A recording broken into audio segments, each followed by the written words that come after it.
Beliau ngambil daun Bapak Ibu satu genggam. Lalu beliau tanya ke murid-muridnya, ya, yang mana yang lebih banyak? Daun di seluruh hutan atau daun di genggaman saya? Ini sangat terkenal ya. Ya, jadi yang belum pernah dengar ini hafal-hafal ini terkenal ini. Untuk apa berarti dia palingnya? Dia keren aja gitu. Iman lama gitu ya. Itu dibilang segenggam daun bodi. Oh saya ngerti kan gitu ya. Anda masuk dengan iman lama gitu.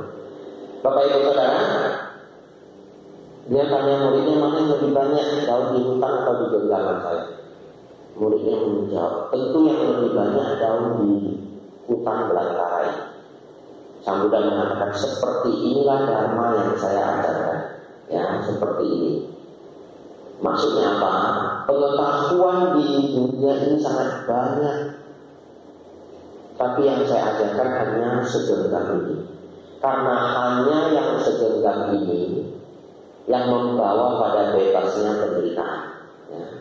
Jadi kalau Bapak Ibu Saudara berpikir agama Buddha mampu menjawab semua pertanyaan, Bapak Ibu keliru. Ya, ingat. Saya ulang kalimat ini ya. Kalau diulang artinya penting. Kalau Bapak Ibu berpikir agama Buddha bisa menjawab semua pertanyaan di muka bumi ini, itu keliru. Karena Sang Buddha itu hanya fokus pada penderitaan dan lenyapnya penderitaan. Ya. Lebih dalam lagi, kalau Bapak Ibu berpikir biku Bante itu bisa jawab semua pertanyaan, nah itu keliru juga. Kalau Bantenya pinter seperti Bante Utamo, itu jawabannya hampir bisa menjawab semuanya. Saya pikir ya. Tapi saya tetap kasih hampir. Kenapa? Supaya aman. Lalu tiba-tiba nanya beliau mesin pesawat, belum tentu dia tahu. Kalau dikatakan tahu semuanya ya harus tahu semuanya. Tapi biku yang tidak mungkin tahu semuanya. Apa maksud dari ungkapan ini? Maksudnya dua yang akan kita lanjutkan ke sini. Satu, kalau Anda ingin ambil pelajaran terbaik Sang Buddha, yaitu mengenai penderitaan dan lenyapnya penderitaan. Ya. Yang kedua, kita jadi sadar nyari jawaban itu ke pakarnya. Bapak Ibu belajarlah punya kebiasaan nyari jawaban itu ke pakarnya. Ya. Nah, contoh masalah kesehatan, pergi ke pakar kesehatan. Ya. Punya bisnis nggak jalan, ya. Bisnis nggak jalan, sudah 5 tahun nggak jalan. Yang didatangi dukun terus, bisnisnya tetap nggak jalan. Kapan dukun itu berbisnis? Kapan dukun itu berbisnis? Betul ya? Anda tanya ke siapa? Cobalah cari teman Anda yang berbisnis. Ya. Kalau nggak ada berarti ya Anda kenalan nggak sama banyak orang, ya, bergaul, minta nasihat. Kalau seseorang itu sudah berbisnis 20 tahun dan dia jalan sendiri, percaya saya dia pasti punya jawaban yang bagus. Mungkin nggak 100%, tapi Anda kumpulin dari banyak orang, betul ya? Anda kumpulin. Setiap permasalahan itu ada solusinya, cuma kita belum ketemu. Ya. Saya ulangi, setiap permasalahan itu ada solusinya, cuma kita belum ketemu. Kalau kita perginya ke dukun, maka masalahnya cuma satu. Apa masalahnya Bapak Ibu? Hantu. Gak ada yang lain. Pertanyaan enggak? Ya? Anak nggak bisa sekolah, salah siapa? Hantu. Ya. Saya ketemu.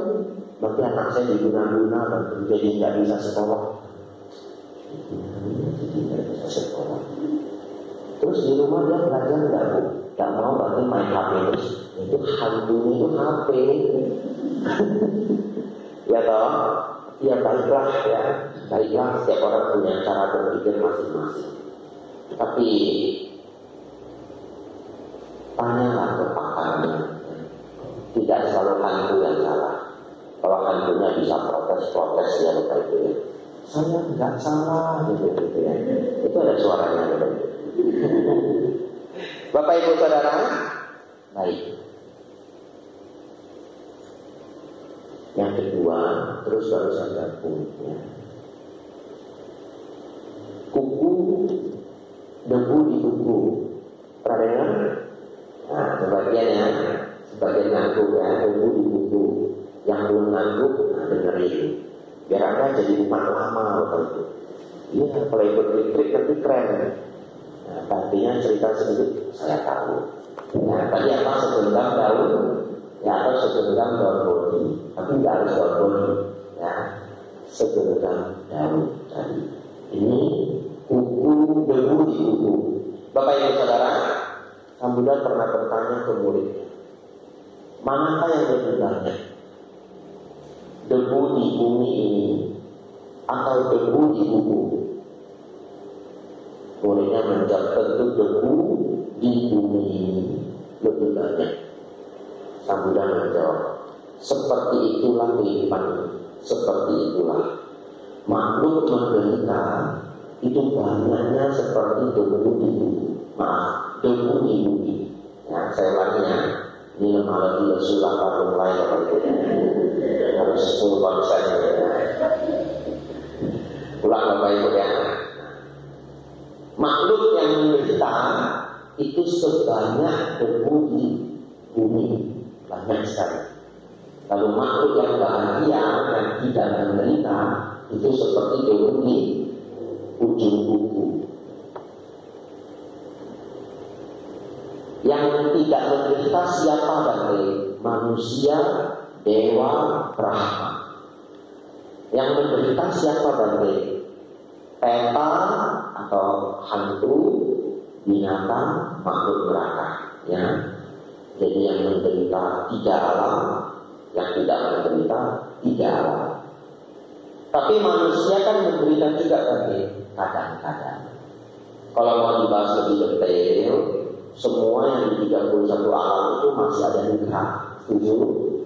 Ya, kalau mau dibahas detail, semua di 31 alam masih ada duka. Karena yang banyaknya duka hanya arahat. Arahat tidak ada di 31 alam kehidupan. Ya. Contoh kita mengatakan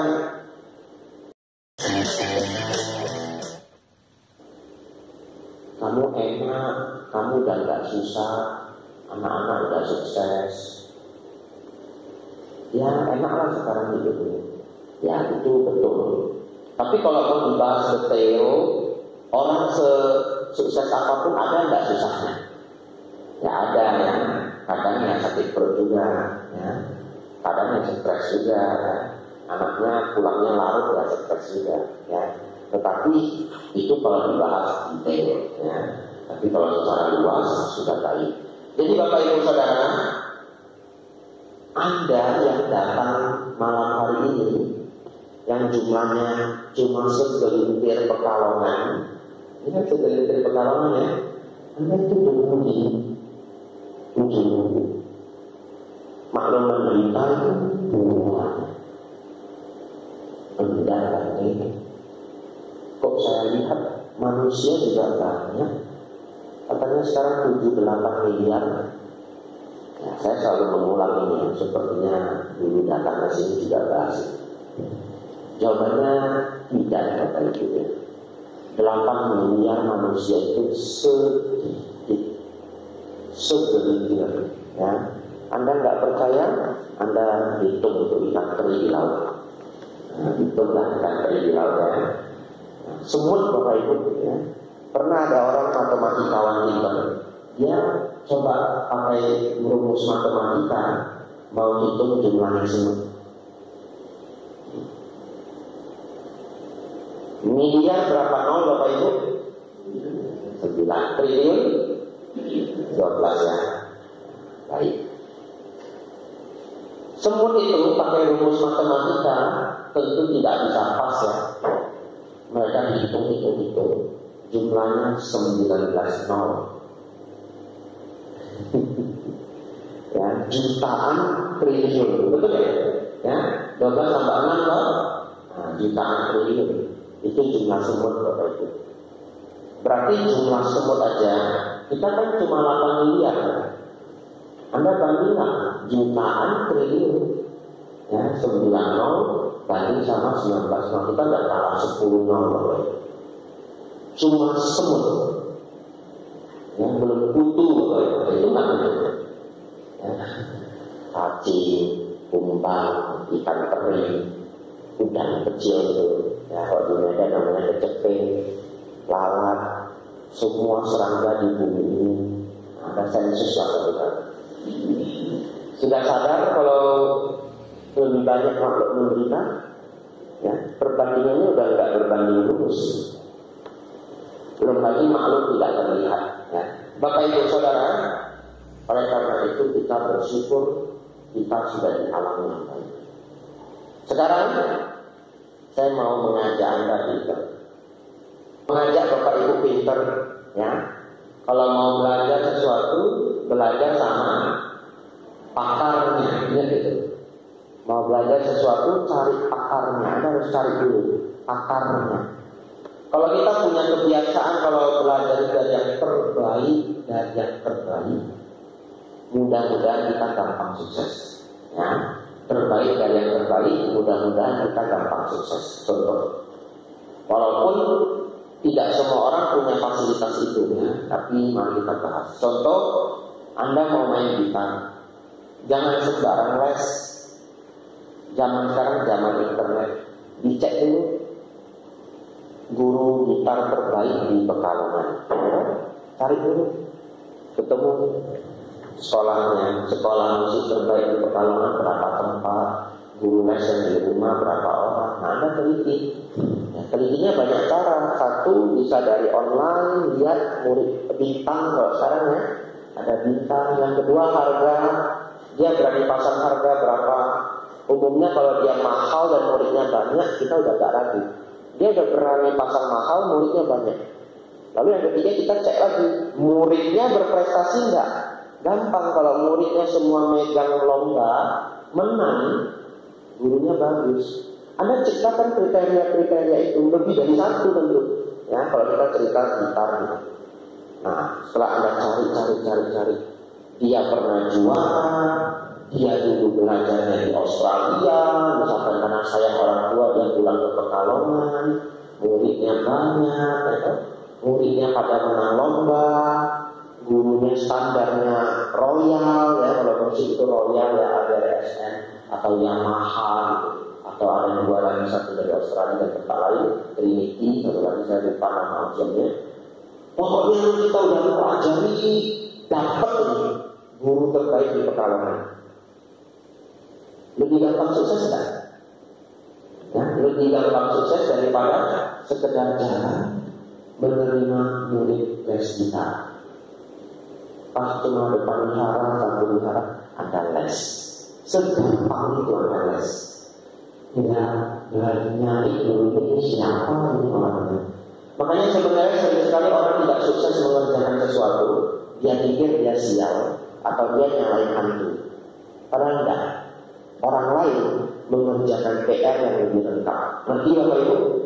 Saya ulangi. Sering sekali orang gagal dalam mengerjakan sesuatu, dia pikir dia sial atau diganggu oleh sesuatu yang tidak terlihat. Ya, tidak terlihat itu boleh hantu, boleh musuh, boleh apa aja. Karena sebenarnya kan ada step-step yang dia tidak tahu, yang dia tidak pernah mau mengerjakan. Dan orang yang cenderung sukses, Anda perhatikan, ngerjain apa aja sukses. Karena itu ada rumusnya. Ngerjain sesuatu itu ada rumusnya. Tapi kedatangan saya puja bakti sebagai itu, saya hanya mau bahas satu, yaitu apa? Tidak menderita. Jadi ya, saya mau hanya bahas satu ini. Yang tadi gitar, ini, itu cuma perumpamaan biar Anda dapat maksud saya. Bapak Ibu Saudara, tadi saya mengatakan kalau belajar kalau bisa dari yang terbaik. Dan kita hidup di zaman online, semua bisa diriset, ya. Kalau Anda tiba-tiba nanya saya kampus mana yang terbaik berarti di dunia MIT, saya bisa jawab Anda, ya, MIT di Amerika. Nomor 2 berarti rebutan Harvard, Oxford, Cambridge, pindah-pindah. naik turun. Saya bisa jawab Anda. Saya kan itu, katanya saya mau kuliah dalam muda.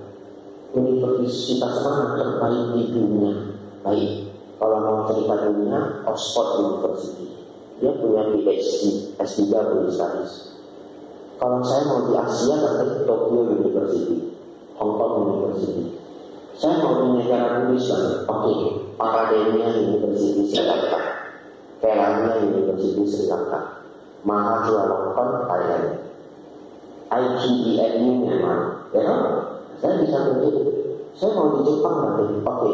Saya mau yang tua nanti. Kalau Tokyo University kan yang modern, mau yang tua nanti biar ada rasa-rasa dihara. Oke, Ryogoku University. Ya, saya bisa tunjukkan.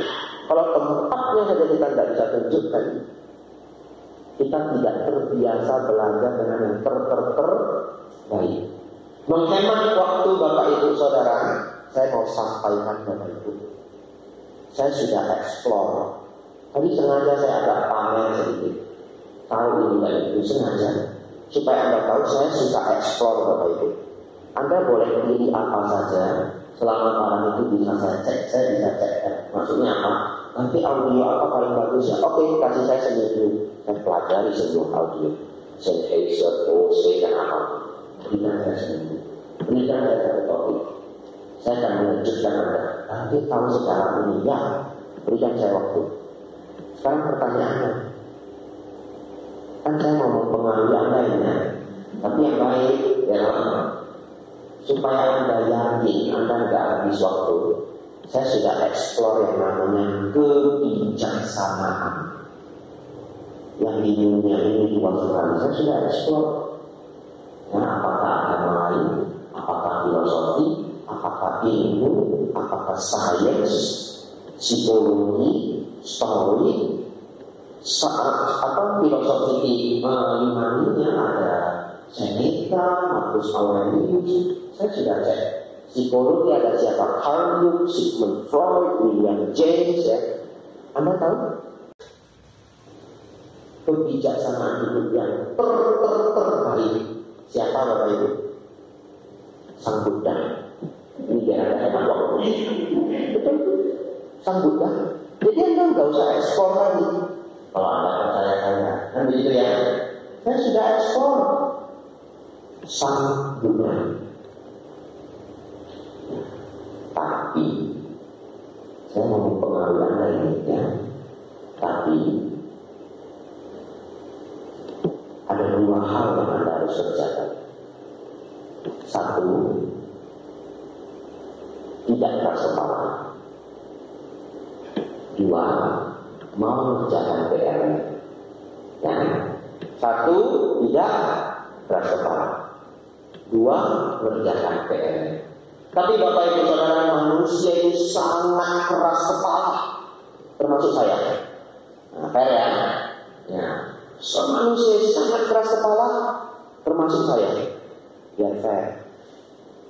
Contoh, setiap dengar dharma diajari kurangi kemarahan. Betul Bapak Ibu? Kalau bisa jangan marah. Betul ya? Kita sudah 10 tahun belajar dharma, masih marah enggak? Manusia. Lucu ya? Masih. Manusia itu keras kepala. Contoh, semua orang tahu gorengan itu buruk, betul? Masih makan? Enak. Ya. Nah, kalau Anda suka gorengan, setidak-tidaknya jauhi gorengan yang minyaknya itu digoreng berulang-ulang. Ya, maksudnya apa? Tapi saya bukan mau ganggu dagangannya orang ya. Kalau minyaknya itu dipakai siang sampai sore kan berarti udah panasnya berulang-ulang. Simpelnya begini, nggak usah pakai yang rumit-rumit. Sesuatu yang dipanaskan lama mengental nggak? Mengental. Sedangkan kita takut kekentalannya minyak. Ya sebenarnya nggak sesederhana itu, tapi ini biar simpel aja, ya, supaya pembuluh darah kita itu nggak mandek gitu, ya, kayak tempat cucian piring itu udah lama itu bisa begini, bisa kan seperti tahu gitu, ya kan? Nah, kalau di pembuluh darah ada askeroperosis. Saudara-saudari, pemikiran simpel saja. Kalau digoreng berulang-ulang, dia mengental Bapak Ibu. Ya. Tapi logikanya sih tidak sesederhana itu. Kalau logikanya adalah minyaknya itu berubah bentuk, ya bentuk minyaknya berubah. Nah, itu Anda silakan belajar di Google kalau ada. Oleh karena itu kalau Anda sangat suka goreng, ya goreng sendiri aja. Ya, jadi minyaknya bisa bagus, ya. Nah, goreng beberapa kali minyaknya. Anda kalau pinter-pinter saya jadi cerita minyak. Salah ya. Ya, tapi intinya itulah ya. Ya, lalu minyak kelapa itu lebih sehat dari minyak sawit. Cuma harganya triple ya, 3 kali lipat. Minyak kelapa itu jauh lebih sehat dari minyak sawit.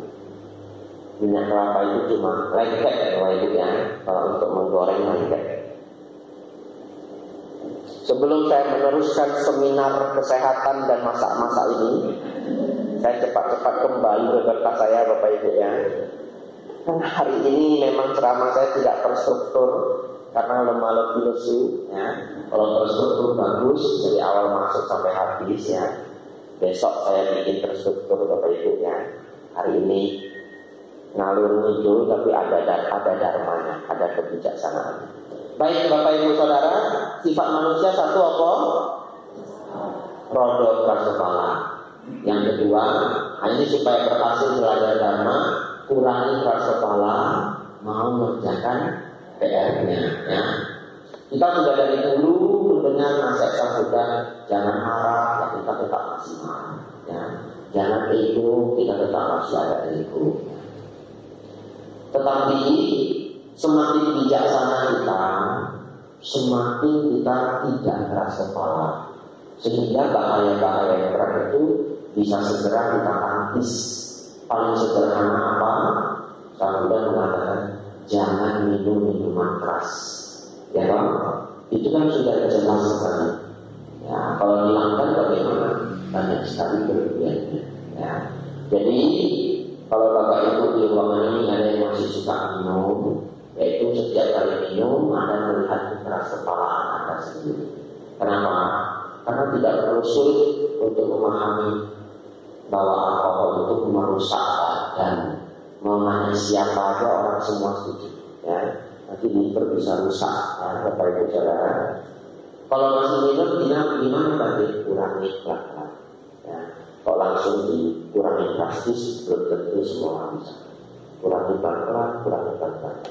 Tapi saya lihat tidak ada yang mengangguk dan tidak ada yang minum. Ya, syukurlah. Bapak Ibu,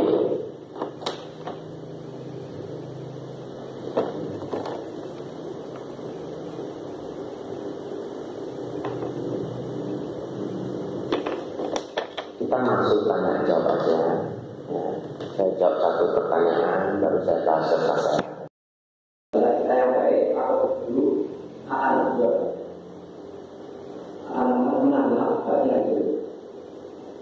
Kemudian tidak bisa kenapa. Sekarang kalau berbeda dulu, yang orang tidak bisa apa? Baik. Yang pertama, Sang Buddha itu mengajarkan dharma sesuai konteks sebenarnya. Nah, jadi sering sekali kita menanggapi saran beliau itu di luar konteks. Saya kasih contoh. Sang Buddha mengajarkan apapun yang ada di dunia ini, kalau dilekati adalah dukkha, selayaknya ditinggalkan. Itu di salah satu sifat, selayaknya ditinggalkan. Istri, emas, perak, ternak, semuanya tidaklah kekal.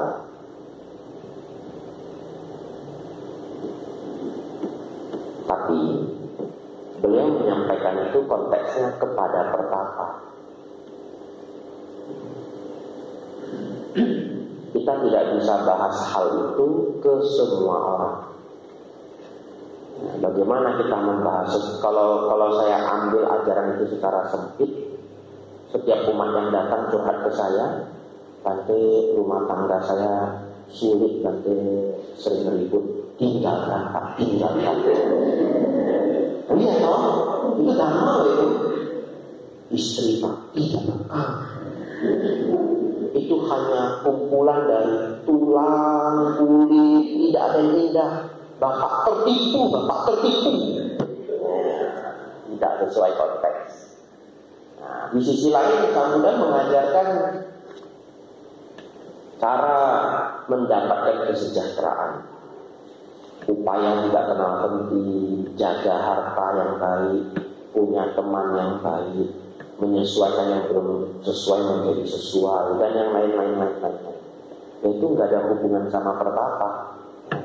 Jadi cukup sering kita mengambil dharma sebagai teori tanpa konteksnya, lalu kita mau bahas secara terpisah, ya, dan itu menjadi sulit. Baik,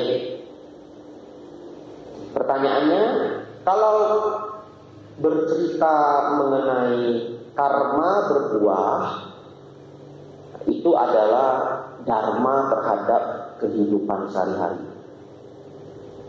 Kalau membahas hidup ini anatta secara mendalam, karena pertanyaannya mendalam, ini adalah perihal meditasi. Ya. Jadi kalau kita mau cerita bahwa setiap detiknya kita anatta, tidak dalam konteks meditasi, nggak kena juga. Karena buktinya setiap detiknya umat itu, orang yang belum mencapai arahat, setiap detiknya ada ego. Setiap detiknya ada apa. Mau diulang-ulang anatta nggak bisa. Ya.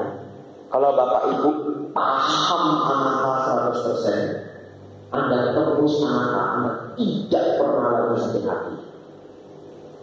Anda tidak pernah lagi bisa merasakan malu.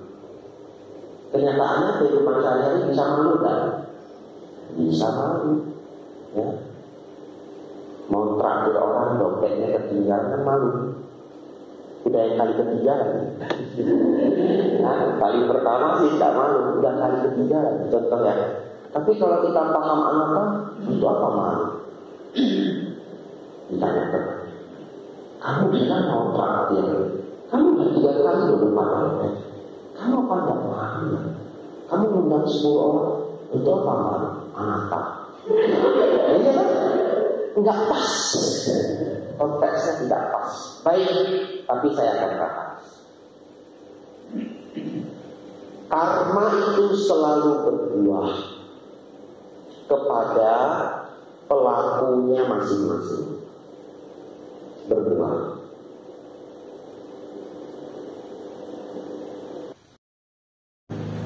Tetapi apabila seseorang itu sudah menembus anatta, berarti dia seorang arahat, maka berbuahnya karma itu tidak lagi terasa sebagai dukkha baginya. Oleh karena itu, bukan lagi karma buruk yang berbuah, tapi hanya sekedar karma berbuah. Karena baik dan buruk itu adalah penamaan kita yang belum mencapai arahat. Kita punya dualisme. Kalau dipuji senang, kalau dikritik marah. Kalau mendapatkan senang, kalau kehilangan marah. Atau enggak senang. Kalau arahat, semua itu hanya fenomena-fenomena kehidupan. Anatta enggak ikut campur. Atta tidak ikut campur maksudnya. Ya. Si atta ini tidak ikut campur. Yaitu di level arahat. Lalu, kalau belum mencapai arahat, atta akan selalu ikut campur. Maka perasaan kita bereaksi. Yang kedua, karma tidak selamanya berbuah. Ya, jadi pernyataan Bapak Bante, karma baik karma buruk kan selalu berbuah. Jawabannya tidak. Karma itu tidak lagi bisa berbuah kalau makhluk itu sudah mencapai tingkat arahat. Karena arahat tidak lahir di 31 alam kehidupan. Karma itu hanya bisa berbuah kalau ada alamnya. Ketika seorang arahat sudah mahaparinibbana, sudah wafat, dia tidak lagi menerima semua bentuk berbuahnya karma, yang baik ataupun yang buruk. Tetapi para arahat sudah berada di keadaan yang kebahagiaan tertinggi. Ya, kalau ini kita bahas nanti 1 jam. Ya. Lalu yang ketiga, jadi Bante, kalau begitu karma itu siapa yang bertanggung jawab? Bukankah anatta? Jawabannya, kalau belum menembus arahat, kita yang bertanggung jawab. Karena kan masih ada atta.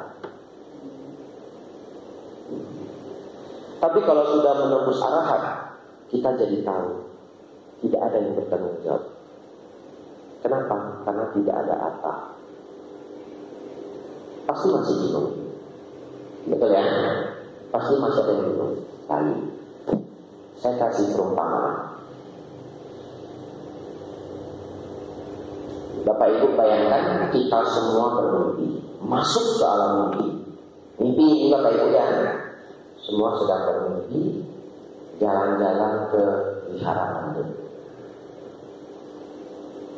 Di dalam perjalanan ini Anda melihat seorang preman yang galak, ngatur-ngatur orang semena-mena. Lalu Anda marah, Anda tampar dia. Mimpi ya, tampar preman itu. Setelah Anda tampar, marah dia Bapak Ibu Saudara, pergi dia. Tidak lama kemudian dia balik. Kita udah lupa, ya. Dia pergi, kita udah lupa, kita udah ngobrol-ngobrol. Oh, cari mendut, mana ya bantai jatuh ya? Cari dulu, cari sampai ketemu, gitu ya. Nah, mana bantai warung mana? Cari dulu. Tiba-tiba dia datang Bapak Ibu, dia tonjok Anda. Wah, kena tonjok. 2 kali lagi tonjok. Wah, kena sekali lagi. Pertanyaan saya, karma siapa itu? Karma kita kan? Karena kita tampar si preman. Betul? Siapa yang bertanggung jawab atas hal itu? Diri sendiri. Siapa suruh nampar si preman? Sah? Deal? Deal ya? Ini harus pakai energi mikirnya ya. Siap-siap ya. Terus Anda bangun Bapak. Bangun. Setelah Anda bangun, saya mau tanya lagi. Ini sudah bangun ini ya? Sudah bangun. Siapa yang bertanggung jawab karena Anda ditonjok sama preman? Jawabannya apa? Gak ada. Betul gak? Gak ada. Tapi kalau saya paksa, Anda jawab siapa? Pikiran. Karena siapa yang menciptakan mimpi? Pikiran. Siapa yang menciptakan mimpi? Pikiran. Tapi siapa yang bertanggung jawab? Pikiran. Tapi pikiran hanya menciptakan mimpi. Sebenarnya kan gerakan menampar itu ada niat enggak? Itu udah sekumpulan skenario mimpi yang di luar kuasa kita, ngerti? Maka akhirnya setelah saya tanya sebenarnya siapa yang bertanggung jawab, jawabannya gak ada. Itu hanya mimpi. Sampai gitu ya. Memang kalau mau dikaji-kaji bisa, si pikiran lah, si saya lah. Tapi kalau Anda jawab pikiran yang bertanggung jawab juga, tindakan menampar itu hanya sekadar mimpi. Betul? Berarti ketika ditanya, siapa yang bertanggung jawab? Mau jawab saya yang nampar si preman. Tapi kan kita hanya ngikutin arusnya perjalanan si mimpi, betul ya? Kita nggak kontrol badan kita kok. Berarti pikiran yang bertanggung jawab. Kalau mau minta pikiran bertanggung jawab, pikiran itu bukan makhluk, betul nggak? Kalau pikiran itu Pak Budi, Pak Eko, kita bisa ngejadi ya, pikiran itu tanggung jawab. Kamu kok bikin saya mimpi? Pikiran itu hanyalah sesuatu yang ada di dalam tubuh kita. Nah begitu ya, yang nggak bisa diminta bertanggung jawab. Jadi jawaban yang terbaik apa? Sekadar itu jawaban yang terbaik. Menanyakan siapa yang bertanggung jawab itu pertanyaan yang keliru. Setelah kita tahu bahwa itu hanyalah mimpi. Jadi setelah seseorang mencapai arahat, dia menyadari ternyata semua kehidupan yang kita jalani ini hanyalah mimpi atau mimpi. Yang disebut sangsara itu mimpi. Oleh karena itu Sang Buddha disebut Buddha, yang artinya the awakened one, yang bangun, yang sadar. Bangun dari apa? Mimpi. Sang Buddha mengatakan seluruh hidup kita, seluruh kehidupan adalah permainan winyana dan nama rupa. Yang kalau diterjemahkan, seluruh kehidupan kita adalah permainan dan mental image dan mental pikiran, kesadaran dan batin. Permainan kesadaran dan batin artinya seperti mimpi. Mimpi itu adalah permainan dari kesadaran dan pikiran, kan begitu ya. Jadi Sang Buddha setelah mencapai arahat, dia melihat, ini kalau bahasa gampangnya, saya bermimpi. Bangunnya kapan? Ketika arahat. Seorang arahat baru sadar tidak ada saya. Tapi kita nggak akan pernah sadar. Kita cuma mulai bisa memahami konsepnya, ya. Anda Bapak Ibu Saudara sadar ketika mencapai nibbana. Baik, dengan perumpamaan yang sepanjang ini, saya kembali mau menjawab Bapak. Kalau anapa Bapak, jadi siapa yang bertanggung jawab atas karma? Ada dua jawaban. Ya.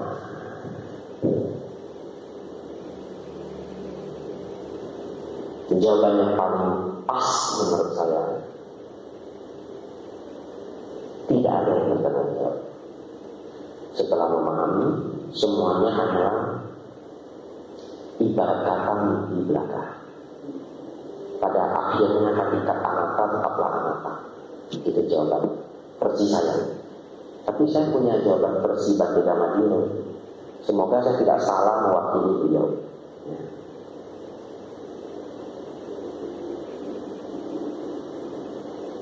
Karma itu buat sendiri, tanggung sendiri, kan begitu. Sedangkan Sang Buddha mengajarkan anatta. Jadi sebenarnya siapa yang bertanggung jawab? Dikatakan ada aku, tapi pada akhirnya tidak ada aku. Siapa yang bertanggung jawab? Bhante Dhammadhiro mengatakan kotoran batin. Itu jawaban beliau. Kenapa? Karena aku itu hanya bisa muncul kalau masih ada kotoran batin. Aku itu adalah kotoran batin. Berpikir aku itu kotoran batin. Tapi ini dalam sekali. Ya. Ketika kotoran batin lenyap, tidak ada aku. Ya, jadi jawaban dari Bhante Dhammadhiro versi beliau, semoga saya tidak salah mewakili. Ya, kalau bertemu boleh ditanyakan lagi. Kotoran batin. Anumodana pertanyaannya.